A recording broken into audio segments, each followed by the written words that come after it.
ரொம்ப டயர்டா இருக்கு. இயற்கையான டேட்ஸ், பாதாம், பிஸ்தா, கேஷு அண்ட் ஹனி கொண்டு தயாரிக்கப்பட்ட lion date nut bites. Physical refining செய்யப்பட்ட SKM Poorna rice bran oil. ₹20.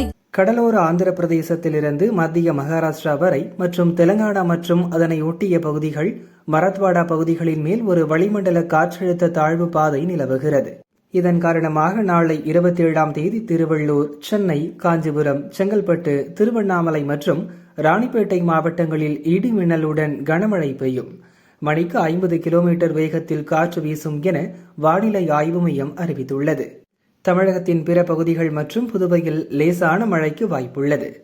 தென்மேற்கு வங்கக்கடலின் சில பகுதிகளில் மணிக்கு 50 கிலோமீட்டர் வேகத்தில் சூறாவளி காற்று வீசக்கூடும் என மீனவர்களுக்கான எச்சரிக்கையாக அறிவிக்கப்பட்டுள்ளது.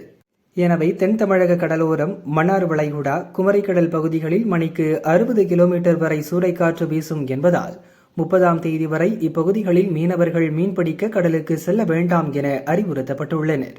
ஜூன் 1 முதல் 26ஆம் தேதி வரை அதிகபட்சமாக கன்னியாகுமரியில் 243 மில்லிமீட்டர், நெல்லையில் 230 மில்லிமீட்டர், கோவையில் 153 மில்லிமீட்டர், நீலகிரியில் 104 மில்லிமீட்டர், அரியலூரில் 72 மில்லிமீட்டர் மழை பதிவாகியுள்ளது.